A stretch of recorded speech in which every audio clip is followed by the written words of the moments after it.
Hello to all students. Next हम Obelia की life cycle के बारे में देखेंगे।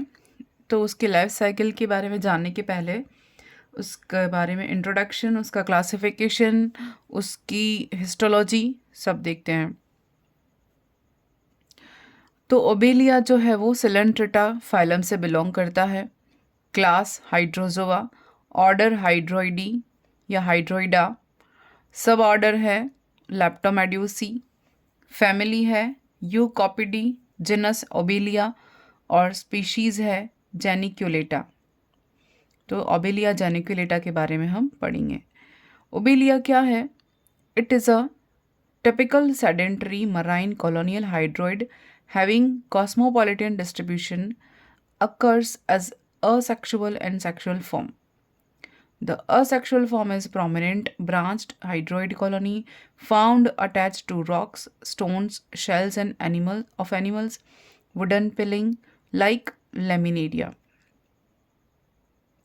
ओबेलिया समुद्री जीव है, स्थायी बद्ध जीव है, कॉलोनियल भी हो सकता है और ये हाइड्रोइड होता है और कॉस्मोपॉलिटियन यानी कि पूरे विश्व में व्याप्त है। इसमें असेक्सुअल अवस्था भी पाई जाती है और सेक्सुअल अवस्था भी पाई जाती है, दो फॉर्म पाई जाती हैं। और असेक्सुअल फॉर्म जो होती है वो प्रोमिनेंट होती है और ब्रांच्ड होती है, जिसको हाइड्रोइड कॉलोनी कहते हैं। ये किसी भी आधार से चिपकी हुई हो सकती है, रॉक से, स्टोन से, चट्टान से, शेल से, मॉलस्क से, किसी भी से भी चिपकी हुई हो सकती है, जैसे कि लेमिनेरिया होते हैं वैसा। ये कैसा होता है? It look likes delicate whitish brown almost for like growth होती है इनकी। The sexual form is an inconspicuous bell or an umbrella-like free-living stage called medusae। इनकी जो लैंगिक अवस्था है या सेक्सुअल फॉर्म है वो कैसी होगी? बेल शेप्ड होगी, अम्ब्रेला लाइक होगी, फ्री स्विमिंग होगी और इस अवस्था को क्या कहते हैं? मेड्यूसा अवस्था कहते हैं। और जो स्थानबद्ध अवस्था है वो हाइड्रोइड या पॉलिप अवस्था कही जाती है। इनमें हाइड्रोइड कॉलोनी होती है, उसके बारे में देखते हैं। हाइड्रोइड कॉलोनी, इसके फीचर्स हैं, डेलिकेट है और सेमी ट्रांसपेरेंट होती है, वाइटिश ब्राउन होती है, इसे हाइड्रोक्योली भी कहते हैं। और growth of colony is sympodial.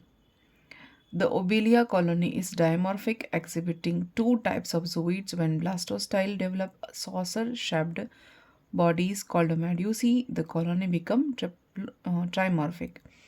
ये जो हाइड्रोइड कॉलोनी है ये कैसी है? डायमॉर्फिक होती है, इसमें दो तरह के जूइड्स पाए जाते हैं, ब्लास्टोस्टाइल हो और जब इसमें ब्लास्टोस्टाइल डेवलप हो जाते हैं तब इसे उससे मेड्यूसी कहते हैं और ये ट्राइमॉर्फिक बन जाती है कॉलोनी। फिर है इसकी जो फीचर्स हैं वो सेनोसार्क, पेरिसार्क, जूइड्स, इसके बारे में देख लेते हैं। सेनोसार्क क्या होता है? ये लिविंग पोर्शन है और कंसिस्ट गैस्ट्रोवास्कुलर कैविटी, इसमें क्या होता है? गैस्ट्रोवास्कुलर कैविटी बनाता है। पेरिसार्क क्या है? नॉन लिविंग काइटिनस लेयर होती है, इसके चारों ओर की लेयर की बात हो रही है। सिनोसार्क और पेरिसार्क बाहरी आवरण है, सिनोसार्क आंतरिक आवरण। ये नॉन लिविंग होता है, ये लिविंग होता है। जूइड क्या होते हैं? जूइड यानी एनिमल, एन इंडिविजुअल फॉर्म है पॉलिप की, अलग अलग अवस्था है, पॉलिप अवस्था और गोनेंजिया या इसको ब्लास्टोस्टाइल, ये दो तरह के जूइड्स पाए जाते हैं। और जब मेड्यूसी बन जाती है, इसमें से मेड्यूसी बनती है, इसके अंदर बडिंग के थ्रू मेड्यूसी फॉर्मेशन होता है गोनेंजियम के या ब्लास्टोस्टाइल के भीतर। तो इस अवस्था को थर्ड जो अवस्था क्या बन जाती है? मेड्यूसा अवस्था बनती है और इसलिए ट्राइमॉर्फिक कही जाती है। पहले तो ये डायमॉर्फिक है, डायमॉर्फिक अवस्था बनाती है हाइड्रोइड यानी पॉलिप, और दूसरा ब्लास्टोस्टाइल या गोनेंजिया। लेकिन जब गोनेंजिया के अंदर मेड्यूसी बन जाते हैं और मेड्यूसी फ्री लिविंग हो जाते हैं तो ये तीन फॉर्म बनाते हैं। तीन फॉर्म हो गए उसके, एक पॉलिप, गोनेंजिया और मेड्यूसी। तो इसलिए इसको ट्राइमॉर्फिक भी कभी कभी हम कह देते हैं। तो ये इंट्रोडक्शन और हाइड्रोइड कॉलोनी के एक्सटर्नल फीचर्स हमने देखे। ओबेलिया सिलेंट्रेट से बिलोंग करने वाला सिलेंट्रेट का एक रिप्रेजेंटेटिव एनिमल है जिसका कॉमन नेम क्या है? सी फर, क्योंकि इसका अपीयरेंस कैसा है? फर जैसा रहता है। इसका कॉमन नेम क्या है? समुद्री समूर कहते हैं हिंदी में। ओबेलिया को सी फर या समुद्री समूर कहते हैं। ये निडेरिया का है और एनिमल, या सिलेंट्रेटा कहते हैं उसको, उसका एनिमल है फाइलम। और ए सिलोमेट होते हैं, रेडियल सिमेट्री होती है इसके। सिलेंट्रेटा के कैरेक्टर्स हमने देख ही लिए हैं पहले। हम सिर्फ यहाँ पर टाइप स्टडी में भी एनिमल के बारे में जो इम्पॉर्टेंट चीज़ें हैं वो हम देखेंगे, क्योंकि इसकी हम क्या देख चुके हैं, फाइलम की कंप्लीट स्टडी कर चुके हैं। अब देखते हैं पॉलिप या हाइड्रेंथ। पॉलिप या हाइड्रेंथ, पॉलिप का मतलब होता है मैनी फुटेड, और हाइड्रा यानी वाटर सरपेंट, एंथस यानी फ्लावर। तो इसका अपीयरेंस इस तरह का होता है, इसलिए इसका नाम पॉलिप या हाइड्रेंथ रखा है। Hydranth is a nutritive zooid of colony, यानी कि ये न्यूट्रिटिव जोइड है। जोइड का मतलब एनिमल, इंडिविजुअल। तो ये पोषण का काम करता है हाइड्रेंथ। ऑल्सो कॉल्ड गैस्ट्रोजोइड्स और ट्रोफोजोइड्स, क्योंकि ये पोषण का काम कर रहा है इसलिए इसको ट्रोफोजोइड कहते हैं या गैस्ट्रोजोइड भी कह देते हैं। रेडियल सिमेट्रिकल होता है, सिलेंड्रिकल शेप होता है हाइड्रा जैसा। फिर narrow proximal and continuous with coenosarc of hydrocaulus. Hydrocaulus की जो सिनोसार्क होती है उसका आगे वाला जो पोर्शन है वो प्रॉक्सिमल एंड जो होता है वो नैरो होता है, और डिस्टल एंड होता है वो कैसा होता है, मैनोब्रियम फॉर्मेशन करता है। मैनोब्रियम क्या है, माउथ के पास की स्ट्रक्चर है जो कि सेंटर पार्ट बनाती है और एक छड़ी के समान आकृति इसकी होती है। Hypostome bears a terminal mouth. Hypostome पर क्या होता है, टर्मिनल यानी माउथ प्रेजेंट होता है अदर सतह पर, और एनसर्कल्ड बाय टेंटिकल्स, और इसके चारों ओर क्या होते हैं, ये टेंटिकल्स प्रेजेंट होते हैं। ये हाइड्रोस्टोम, ये हाइपोस्टोम, टेंटिकल्स, ये हाइड्रोथीका, ये हाइपोस्टोम है, सॉरी हाइपोस्टोम। उसके बाद perisarc surrounding hydranth from a cup shaped hydrotheca. Perisarc, इसके जो बाहर का आवरण है वो क्या कहा जाता है, पेरीसार्क। इसके बाहरी आवरण पेरीसार्क, अंदर वाली लेयर सेनोसार्क, और ये पूरा है ब्लास्टोस्टाइल। ये गोनोपोर हैं, ये गोनोथीका कप लाइक शेप बनाता है वो गोनोथीका है, ये पेरीसार्क यहाँ पर है, ठीक है। और ये हाइड्रेंथ है, ये ब्लास्टोस्टाइल है, ये मेड्यूसा का बड अंदर जो बन रहा है मेड्यूसा बड है। पूरा डिटेल डायग्राम भी पीछे मैंने बना रखा है, वो देखेंगे। तो या हम पहली तो पॉलिप अवस्था हो गई, इसके पहले अपन ने कौन सी देख ली, 3 हमने टाइप देख लिए। फिर इसके 2 टाइप देखेंगे, इसके 3 है ना, जोइड्स 3 है, पॉलिप है, गोनेंजिया, मेड्यूसिया, तीनों के बारे में देख रहे हैं। पॉलिप के बारे में देख लिया हमने, पॉलिप क्या है। फिर अब देखते हैं ब्लास्टोस्टाइल या गोनेंजियम। ये क्या है, when hydrocaulus has reached full develop, ये हाइड्रोकैलस है पूरा के पूरा। जब पूरा डेवलप हो जाता है ना, तब ये क्या प्रोड्यूस करता है, एक क्लब शेप्ड बॉडीज़ बनाता है। ये क्लब शेप्ड इस तरह से बॉडीज़ बनाता है, ये हाइड्रोकैलस कहते हैं इसको पूरा।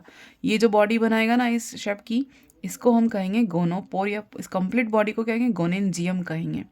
इस गोनेंजियम में ब्लास्टोस्टाइल होता है, गोनोपोर छिद्र है उसको गोनोपोर कहेंगे, जहाँ से मेड्यूसी बाहर निकलेंगे, और कप शेप्ड स्ट्रक्चर बनती है उसको गोनोथीका कहते हैं। तो जो मेड्यूसी अंदर बनते हैं वो यहाँ से बाहर निकल जाते हैं, परिपक्व होने के बाद वो बाहर निकल जाते हैं।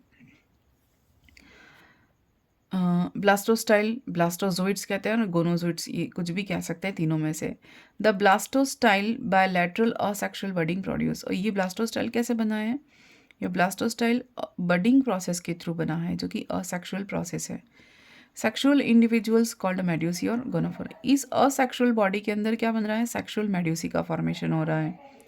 फिर fully formed medusae detach from blastostyle to escape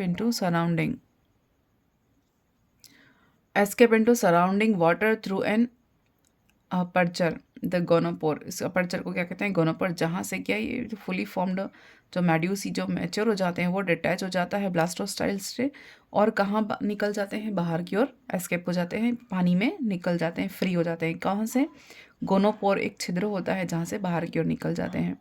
formed by rupture of गोनोथिका, तो गोनोथिका जो होती है उसको रप्चर करके ये बाहर की ओर मेड्यूसी निकल जाते हैं।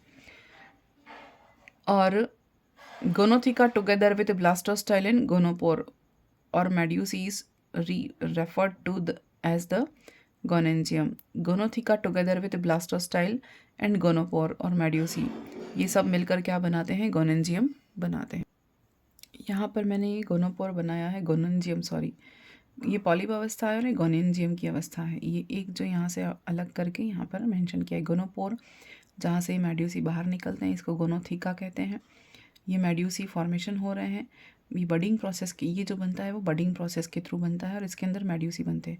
ये तो असेक्सुअल फॉर्म है, लेकिन इसके अंदर बनती है मेड्यूसी, वो सेक्सुअल फॉर्म है। ये ब्लास्टोस्टाइल ये डेवलपिंग मेड्यूसी बर्ड, ये मेड्यूसी बर्ड फॉर्मेशन कर रहे हैं जो कि असेक्सुअल अवस्था के दौरान बनता है। ये सिनोसार्क अंदर वाली लेयर, ये पेरिसार्क बाहर वाली लेयर। सिनोसार्क लिविंग होती है, पेरिसार्क नॉन लिविंग होती है। ठीक है, फिर देखते हैं मेड्यूसी वाला form. Medusa are modified zooids, ये कैसा है, रूपांतरित जोइड है। मींट फॉर सेक्सुअल बर्ड, यानी सेक्सुअल बर्ड बनाने के लिए ये मेड्यूसा होता है, यानी कि मेड्यूसा से क्या बनता है, स्पर्म और ओवा बनते हैं सीधी सी भाषा में। In various stage of development, यानी परिवर्तन की अवस्था में ये क्या बनेगा, इसी से दो बनेंगे। देखो ये मेल है, एक मेल बनता है, एक फीमेल बनता है। अभी आगे में बनाया है डायग्राम लाइफ साइकिल के अंदर। ये तो मेड्यूसी है, फ्रंट व्यू है यानी नॉर्मल व्यू है, और ये इसको अगर रिवर्ट कर दें, इन्वर्टेड कर दें तो ये व्यू है।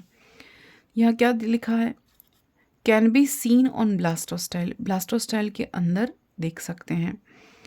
Medusa formation begins as a small out pushing or hollow protuberance on the wall of blastostyle. यानी क्या कह रहा है, मेड्यूसा फॉर्मेशन होता है वो ब्लास्टोस्टाइल के अंदर एक आउटग्रोथ होती है, उससे इसका फॉर्मेशन होता है बडिंग प्रोसेस के थ्रू। सून एनलार्ज इनटू वेसल्स, धीरे धीरे ये बड़ा होता है, कनेक्ट विद ब्लास्टोस्टाइल, ब्लास्टोस्टाइल से कनेक्ट हो जाता है। A full grown medusa Obelia like radially symmetrical tiny umbrella bell or shallow saucer. तो ये क्या होता है, जो कंप्लीट विकसित जो मेड्यूसा है वो किस रेडियल सिमेट्रिकल होता है, और ये छोटे से अम्ब्रेला की तरह इसका अपीयरेंस होता है, सॉसर शेप्ड होता है। A mature umbrella shaped medusae bears 4 gonads, एक परिपक्व अम्ब्रेला शेप्ड मेड्यूसी में क्या होता है, 4 गोनाड्स होते हैं। मैन्यूब्रियम क्या होता है देखते हैं। फिर मैन्यूब्रियम क्या होता है, from the centre of concave सब umbrella surface hang down a short hollow handle shaped process, the manubrium handle like manubrium and circular bell together make the medusa appear like a complete umbrella। यानी कि ये जो umbrella like structure है उसके केंद्र में, उसके सेंटर में एक छोटा सा खोखला हैंडल लाइक एक प्रोजेक्शन निकला रहता है, जिसको हस्तक या मैन्यूब्रियम कहते हैं, हिंदी में कहते हैं हस्तक। एक हैंडल जैसा स्ट्रक्चर होता है, और ये क्या है, ये इसका जो ये रहा मैन्यूब्रियम, माउथ के चारों ओर ये मैन्यूब्रियम, ये तो माउथ है, माउथ के चारों ओर ये क्या होता है, एक कवरिंग होती है, एक लोब से घिरा रहता है चारों ओर से, उसको मैन्यूब्रियम कहते हैं। और एक वृत्ताकार घंटी उसके मध्य में हत्थे के समान हस्तक के साथ मेड्यूसा की छाती की बातें, यानी कि एक हैंडल लाइक मैन्यूब्रियम होता है और सर्कुलर बेल शब्द होता है, जो कि मेड्यूसा के चारों ओर छत्ते के समान कवर रहता है। विलम देखते हैं, विलम क्या होता है, circular edge of umbrella is produced inward into a very narrow rudimentary fold or shelf called velum. तो जो मैन्यूब्रियम होता है अम्ब्रेला शेप, उसके अंदर वाला पार्ट थोड़ा सा नैरो हो जाता है, इनवर्ड हो जाता है, जिसको क्या कहते हैं, ये क्या बनाता है, वेलम बनाता है। अंदर की ओर वलित हो जाते हैं भाग, झालरदार स्ट्रक्चर होती है, उसको वेलम कहते हैं।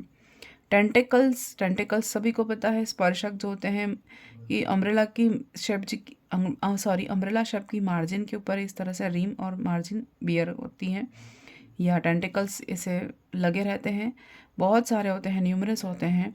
Freshly budded medusa bear only 16 tentacles, जो यानी कि नया मेड्यूसी बना है उसमें कितने टेंटिकल्स होते हैं, 16 टेंटिकल्स होते हैं। और इसकी जब ग्रोथ होती है, इसकी एज के साथ टेंटिकल्स भी बढ़ते ही जाते हैं। उसके बाद है गैस्ट्रोवस्कुलर कैविटी। गैस्ट्रोवस्कुलर कैविटी क्या है, the rectangular mouth Leeds into a narrow passage. ये जो रेक्टेंगुलर माउथ है ना, वो आगे जाके सकरा हो जाता है, और इसके अंदर जो कि मैन्यूब्रियम के चारों ओर होता है, और ये क्या कहलाता है, गलेट कहलाता है। मेन्यूब्रियम, स्टमक और कैनाल, ये सब इस किससे आस्तरित होते हैं, गैस्ट्रोडर्मिस से आस्तरित होते हैं। तो ये उल्टा, अगर इसको उल्टा कर दिया जाए छतरी नुमा स्ट्रक्चर को, तो ये उल्टा माउथ दिखेगा, ये रेडियल कैनाल है, ये गोनाड्स हैं, इस पे लगे रहते हैं मेड्यूसा पे। मेल अलग होता है और फीमेल अलग होता है, ओवम और स्पर्म दोनों अलग अलग मेड्यूसी बनाते हैं, आगे देखेंगे डायग्राम में। फिर है हाइड्रोला, नहीं, हाँ ये मेड्यूसी आएगा, उसके बाद अल्टरनेशन ऑफ जनरेशन आएगा।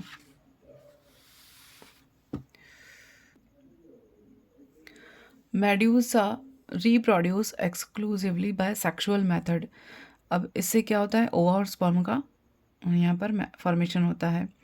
To give rise to new hydroid colony, this fact apparently seems to have give rise to the idea of alternation of generation, also called metagenesis, in which an asexual polyploid generation appears to alternate regularly with a sexual medusoid generation. ये क्या कह रहा है, medusa क्या reproduce करेगा, sexual method के through sperm और ओवा रिलीज करेगा।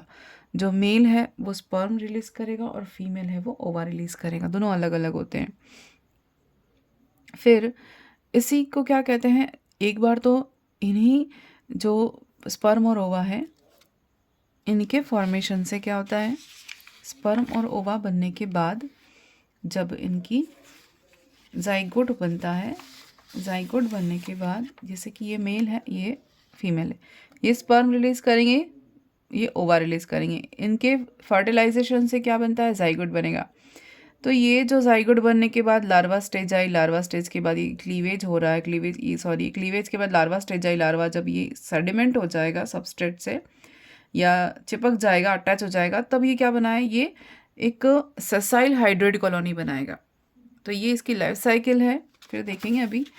तो यहाँ पर ये सब लिखा हुआ है जो डायग्राम में मेंशन किया है। तो इस प्रोसेस को क्या कहते हैं, एक बार सेक्सुअल अवस्था आना, एक बार असेक्सुअल अवस्था आना, इसको हम क्या कहते हैं, अल्टरनेशन ऑफ जनरेशन, जिसको एक टर्म में कहते हैं मेटाजेनेसिस।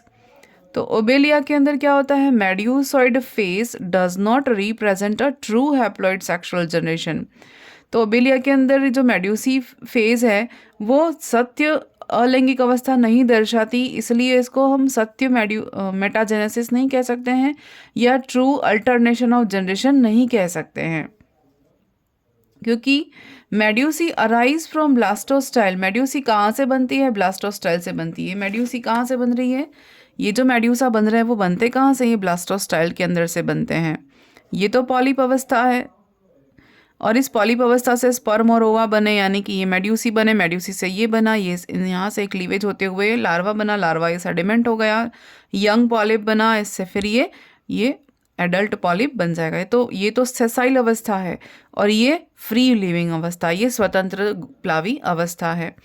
तो इसीलिए इसको हमने, ये तो अलैंगिक अवस्था नहीं है, इसीलिए इसको हमने अलैंगिक अवस्था तो है लेकिन हैप्लॉइड अवस्था नहीं है, अगुणित अवस्था नहीं है, इसलिए इसको हम ट्रू मेटाजेनेसिस नहीं काउंट करते हैं। जबकि मेड्यूसी कैसी है, डिप्लॉइड अवस्था है। और sexes cell do not originate in medusa. तो सेक्स सेल मेड्यूसा से ओरिजिनेट नहीं होते हैं, but in the epidermis blastostyle from where they migrate into gonads of medusae. ये क्या कह रहे हैं, जो ओबेलिया मेड्यूसी फेज है वो सत्य अल्टरनेशन ऑफ जनरेशन नहीं दर्शाती, क्योंकि ये सत्य हैप्लॉइड अवस्था नहीं है। तो मेड्यूसी कहाँ से जनरेट हो रही है, ये ब्लास्टोस्टाइल से, जो कि एक डिप्लॉइड अवस्था है, वहाँ से जनरेट हो रही है। किससे बन रही है, असेक्सुअल बडिंग के थ्रू बन रही है, और ये डिप्लॉइड अवस्था है, डिप्लॉइड ज़ोइड है। Sex cells do not originate in medusa, medusa में ओरिजिनेट नहीं हो रहे हैं, but in epidermis of blastostyle from where they migrate into gonads from gonads of medusae.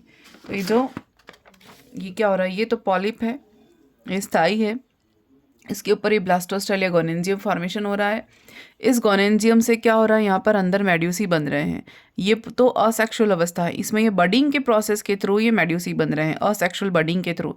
लेकिन ये जो मेड्यूसी बन के ये डेवलप हुए ना, ये सेक्सुअल अवस्था है, ये सेक्सुअल अवस्था दर्शाएगी मेड्यूसा। मेल और फीमेल दोनों हैं इसलिए सेक्सुअल होंगे, स्पर्म और ओवा रिलीज करेंगे, जाइगोट बनाएंगे, जाइगोट के बाद ये क्लीवेज शुरू हो गया, 2 से 4 कोशिकी अवस्था, ब्लास्टोला बना, फिर उसका लार्वा बना, free swimming larva, planula larva कहते हैं, सिलिएटेड होता है क्योंकि ये मूव करता है इसलिए, और एक जगह पे जाकर सेटल डाउन हो जाता है, सबस्ट्रेटम से चिपक जाएगा, ग्रो करेगा, यंग पॉलिप कहा जाएगा, ये ग्रो करते हुए फिर ये वापस से इस तरह का फॉर्मेशन करेगा। तो ये हाइड्रेंथ कहा जाता है पूरा, या पॉलिप कहा जाता है, या हाइड्रोजोइड कहा जाता है। और ये जो है ना, ये गोनेंजियम, ये सेक्सुअल स्टेज है। तो इसके अंदर बडिंग के थ्रू क्या बन रहा है, बडिंग प्रोसेस के थ्रू मेड्यूसी बन रहे हैं, छोटे छोटे मेड्यूसी बन रहे हैं। ये मेड्यूसी यहाँ से एस्केप कर जाएंगे, गोनोपोर से बाहर की ओर निकल जाएंगे, ये एस्केप करके फिर ये डेवलप हो जाएंगे, बड़े हो जाएंगे। यही इसमें बताया जा रहा है। तो medusae does not represent a sexual generation, ये कहते हैं कि मेड्यूसी सेक्सुअल जनरेशन रिप्रेजेंट नहीं कर रही है, ट्रू, तो ट्रू मेटाजेनेसिस नहीं कहेंगे इसको। It is simply a free swimming diploid zooid specialised for dispersal of gametes of the sedentary hydrozoids. तो ये फ्री लिविंग अवस्था है, कोई स्पर्म और ओवा रिलीज करने वाली। एक्चुअल मेड्यूसी अवस्था जो है वो सेक्सुअल जनरेशन की अवस्था नहीं है। अगर इन दोनों को अलग कंसिडर कर दें तब तो ये हम इसको अल्टरनेशन ऑफ जनरेशन या मेटाजेनेसिस ट्रू कहेंगे, लेकिन ये ट्रू नहीं होता। आगे देखते हैं क्यों समझाते हैं इसको। In fact the so called sexual generation in Obelia distinct and represented by haploid gamete only. Thus, it is clearly possible to differentiate between sexual and asexual generation in obelia. According to Hyman, concept of metagenesis should be discarded as there are no haploid stage और diploid stage generation in coelenterate. So coelenterate में कोई haploid और diploid दोनों अलग अलग अवस्था नहीं पाई जाती, जैसा कि हम प्लांट के अंदर पढ़ते हैं। तो इसमें ऐसा कोई अलैंगिक अवस्था या द्विगुणित अवस्था या अगुणित अवस्था अलग अलग है, ऐसा कुछ नहीं पाया जाता। इसलिए इसको हम क्या कंसिडर करते हैं, ट्रू अल्टरनेशन ऑफ जनरेशन नहीं, या मेटाजेनेसिस नहीं कहते हैं, क्योंकि मेड्यूसा को क्या माना है, कंप्लीट एनिमल माना है, और पॉलिप को एक प्रोमिनेंट या परसिस्टेंट लार्वा माना है, एक लार्वा माना है जो कि स्थायी लार्वा होता है, और इसको एक एनिमल माना है हमने। और लाइफ साइकिल देखते हैं ओबेलिया की। ओबेलिया में क्या होता है, सबसे पहले तो फर्टिलाइजेशन होगा, कहाँ होगा, बाहर की ओर होगा, गैमेट्स बनेंगे, फ्री होंगे और फ्री फ्लोटिंग होंगे, स्पर्म और ओवा रिलीज हो जाएंगे, और फिर क्या बनाएंगे, मेड्यूसा बनाते हैं। और मेड्यूसा बनाने के बाद ये मेड्यूसा बनाने के बाद स्पर्म और ओवा रिलीज करने के बाद ये जो पेरेंट है वो मर जाएंगे। फिर डेवलपमेंट देखते हैं। क्लीवेज होता है सबसे पहले, फर्टिलाइज्ड एक जाइगोट बनाएगा, जाइगोट के बाद इक्वल होगा क्लीवेज और कंप्लीट होगा, यानी कि होलोब्लास्टिक क्लीवेज होगा। इसमें क्लीवेज का पैटर्न कैसा हो जाएगा, मैंने डेवलपमेंटल बायोलॉजी के भी यहाँ पर जो है सीरीज डाल रखी है, लेक्चर डाल रखे हैं, उसमें भी आप देख सकते हो क्लीवेज किस तरह का है। होलोब्लास्टिक क्लीवेज कहा जाता है किसमें, ओबेलिया में। अब ये ओबेलिया क्या करेगा, होलोब्लास्टिक क्लीवेज के थ्रू ब्लास्टुला बनाएगा, मोरुला बनाएगा, फिर ब्लास्टुला बनाएगा, और जो ब्लास्टोसील बनाएगा कैविटी, छोटे छोटे ब्लास्टोमियर्स बनेंगे। ये जो हैं ब्लास्टोमियर्स हैं, कोरक खंडों को ब्लास्टोमियर कहते हैं, और गैस्ट्रुलेशन प्रोसेस होती है इसके अंदर।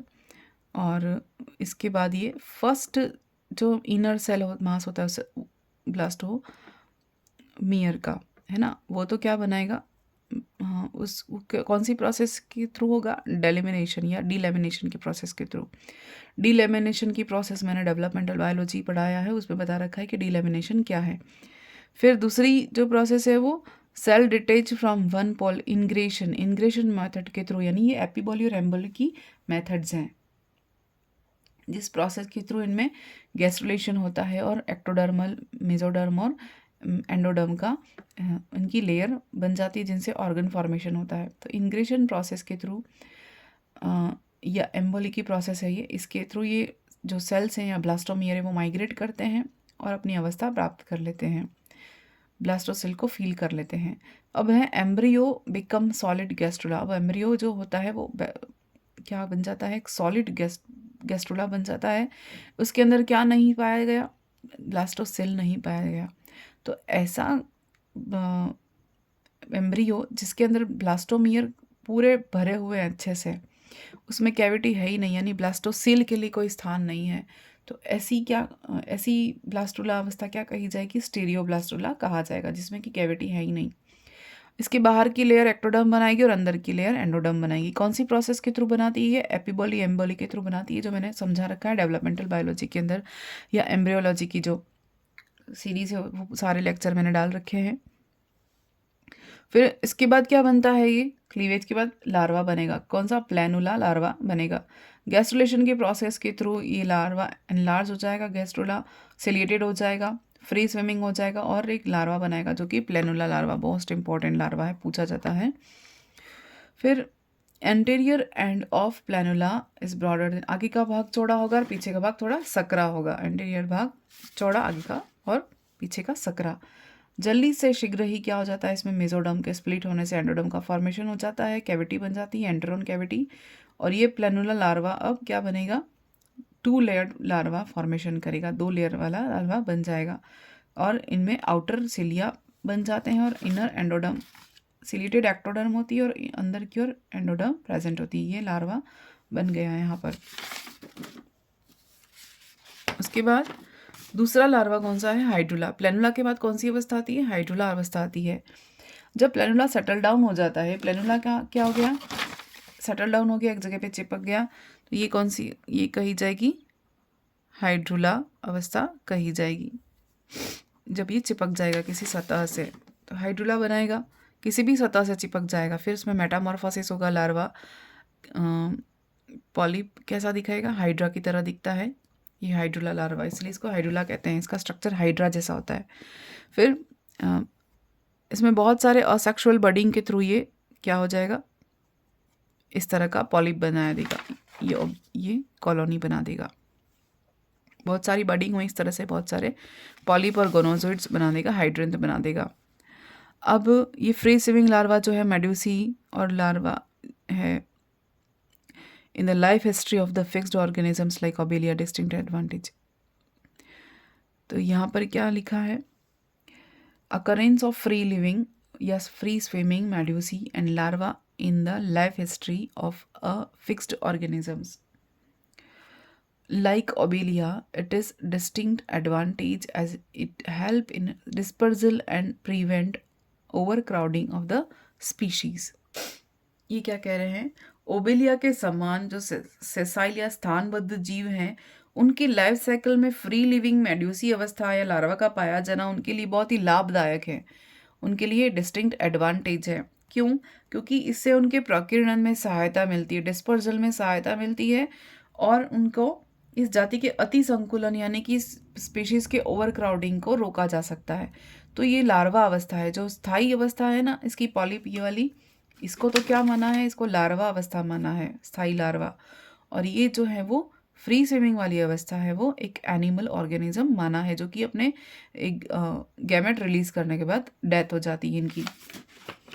अब क्या आता है? Alternation of generation metagenesis. ये क्या है? ये ट्रू नहीं है। Alternation of generation may be defined as a phenomenon whereby in the life history of an organism a diploid asexual phase and a haploid sexual phase। यानी alternation of generation actually किसको मानेंगे? जब भी किसी भी प्राणी की अवस्था में एक बार तो असेक्सुअल अवस्था आती है, एक बार सेक्सुअल अवस्था आती है, वो तो मान लिया, लेकिन वो कैसी होनी चाहिए? डिप्लॉइड असेक्सुअल होनी चाहिए और हैप्लॉइड सेक्सुअल होनी चाहिए। लेकिन इसमें ऐसा नहीं होता, जो कि रेगुलरली अल्टरनेटिव एक दूसरे में चेंज होते रहते हैं। सेक्सुअल अवस्था और में एसेक्सुअल में बदलेगी और एसेक्सुअल अवस्था सेक्सुअल में बदलेगी। जैसे कि इसमें देखें तो इसमें तो ये असेक्सुअल अवस्था है, जिसमें बडिंग के थ्रू क्या बन रहा है? मेड्यूसी बनते हैं। और ये कौन सी अवस्था है? सेक्सुअल अवस्था है, जिसमें कि स्पर्म और ओवा बनते हैं और वापस से ये लार्वा बनेगा और इस असेक्सुअल फेज में बदलेगा। तो ये साइकिल इस तरह से चलती रहती है। लेकिन यहाँ पर ये कोई हैप्लॉइड और डिप्लॉइड नहीं है, यहाँ पर हैप्लॉइड और डिप्लॉइड कंसीडर नहीं कर रहे हैं, जो कि एक वास्तविक मेटाजेनेसिस कहने के लिए आवश्यक है। तो ट्रू अल्टरनेशन ऑफ जनरेशन के लिए शर्त क्या है? कि इसमें एक अवस्था तो हैप्लॉइड हो और एक अवस्था डिप्लॉइड हो, लेकिन इसमें ऐसा कुछ नहीं है। इसमें सिर्फ असेक्सुअल फॉर्म और सेक्सुअल फॉर्म है, इसलिए इसको हम true alternation of generation consider नहीं करते हैं। This type of true alternation of generation is commonly among in plants, क्योंकि प्लांट्स में पाया जाता है, लाइक मॉस फर्न्स, उसमें हम पढ़ते हैं। Where is an asexual diploid, जैसे कि सेप्रोफाइटिक अवस्था भी कहते हैं, और एक सेक्सुअल डिप्लॉइड जिसको गेमेटोफाइटिक अवस्था भी कहते हैं, हम ब्रायोफाइट गेमेटोफाइट में पढ़ते हैं। फिर generation alternation regularly in life cycle, तो ये तो है अल्टरनेशन ऑफ जनरेशन या मेटाजेनेसिस, जो कि ट्रू है, जिसके लिए शर्त क्या है कि एक अवस्था हैप्लॉइड हो और एक अवस्था डिप्लॉइड हो, लेकिन इसमें ऐसा कुछ नहीं है। तो ओबेलिया की लाइफ साइकिल में क्या है, इसमें 2 फेजेस तो हैं, कौन कौन से, फिक्स्ड पॉलिप जिसको हाइड्रेट कॉलोनी कहते हैं, और एक पैलेजिक मेड्यूसी, पैलेजिक मतलब प्लावी या फ्री फ्लोटिंग मेड्यूसी अवस्था। तो 2 अवस्था तो पाई जा रही है, लेकिन यहाँ पर कोई हैप्लॉइड और डिप्लॉइड नहीं है। Hydroid colony has no gonads, hydroid colony में कोई गोनाड्स नहीं बनते हैं, and reproduce by asexual budding to give rise to medusae. तो मेड्यूसी को रिप्रोड्यूस करने के लिए वो मेड्यूसी कैसे बनते हैं, बडिंग प्रोसेस के थ्रू बनते हैं, असेक्सुअल बडिंग के प्रोसेस के थ्रू बनते हैं, इसलिए इसको कोई ये गोनाडल अवस्था नहीं है, इसमें कोई गोनाड्स फॉर्मेशन नहीं होते हैं। इसलिए हम अगर इसमें कहते हैं ना कि हम ओबेलिया अल्टरनेशन ऑफ जनरेशन पाया जाता है, तो ये ट्रू नहीं है, वास्तविक या सत्य नहीं मानेंगे। क्यों? क्योंकि इसमें कोई अगुणित अवस्था या द्विगुणित अवस्था नहीं पाई जाती है। तो इस तरह से यहाँ पर ये फिनिश हो जाता है अपना ओबेलिया की लाइफ साइकिल। फिर से देख लेते हैं, ये जो है हाइड्रेंथ है ना, पूरा हाइड्रोकैलस है, इसमें बड फॉर्मेशन होता है, बडिंग के थ्रू इस तरह से स्ट्रक्चर बनते हैं, जिनको गोनेंजियम कहते हैं। जब परिपक्व हो जाते हैं तो गोनेंजियम कहे जाते हैं, जिनके अंदर क्या बन रहे हैं, मेड्यूसी बन रहे हैं धीरे धीरे। ये टेंटिकल्स हैं, स्पर्शक हैं, उनकी सुरक्षा के लिए। ये हाइड्रेंथ है ना। तो इससे ये बना, ये क्या बना, बडिंग प्रोसेस, हाइड्रोला बडिंग बना ये। फिर इसमें गोनेंजिया बना, ये गोनेंजियम बना या ब्लास्टोस्टाइल बना। इसके अंदर ये गोनोथिका है, गोनोथिका के अंदर क्या है, मेड्यूसी बन रहा है। मेड्यूसी यहाँ से जब पूरे बन जाएंगे तब ये डेवलप हो जाएंगे, तब ये एस्केप कर जाएंगे और बड़े पूरी तरह से विकसित हो गए। ये मेल बनाया, मेल मेड्यूसा, ये फीमेल मेड्यूसी बनाया। इसने ओवम रिलीज किया, इसने स्पर्म रिलीज किया। यहाँ पर क्या बनाया, जाइगोट बना फर्टिलाइजेशन प्रोसेस के थ्रू।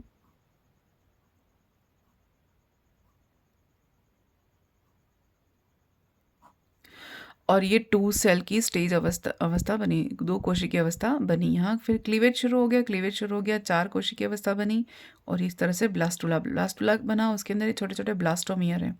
इसमें ब्लास्टुला या क्लीवेज पैटर्न की कौन सा है, एक तो डीलैमिनेशन हमने देखा, डीलैमिनेशन प्रोसेस खुद ये गैस्ट्रुलेशन की अवस्था है ना, एम्बोली की अवस्था है। और दूसरी है इंग्रेशन की अवस्था। इंग्रेशन, इन दोनों प्रोसेस के थ्रू क्या बना, एम्बोली की प्रोसेस हुई, यानी कि गैस्ट्रुलेशन में जो कोशिकाएं होती हैं वो अंतर्वलित हो जाती हैं, जिससे कि 3 जर्म लेयर का फॉर्मेशन होता है, एक्टो, मेसो और एंडो। फिर क्या बनता है, लार्वा बनेगा। कौन सा लार्वा बनेगा, प्लेनुला लार्वा बनेगा, मोस्ट इंपॉर्टेंट, फ्री स्विमिंग होता है। ये लार्वा बनता है कौन सा इसमें क्लीवेज कौन सा होता है, होलोब्लास्टिक क्लीवेज। क्लीवेज कौन सा देखा हमने, होलोब्लास्टिक क्लीवेज होता है, कंप्लीट क्लीवेज होता है। ये लार्वा बन रहा है कौन सा, प्लेनुला। इसके बाद ये स्थायी हो जाता है ना, किसी सबस्ट्रेटम पर चिपक जाता है, तो ये क्या बनता है, हाइड्रूला लार्वा बनाता है। ये हाइड्रूला लार्वा फिर यंग पॉलिप बनाएगा, और यंग पॉलिप फिर ग्रो करता है, और ये हाइड्रोकेलस वापस से बना लेता है, हाइड्रेंथ बना लेता है। तो ये पूरी लाइफ साइकिल है ओबेलिया की, मोस्ट इम्पॉर्टेंट है, बहुत इम्पॉर्टेंट है ये। इससे बहुत सारे क्वेश्चन आते हैं, फर्स्ट ग्रेड BSc सब कोर्स में है ये, तो इससे क्वेश्चन आते हैं। धन्यवाद।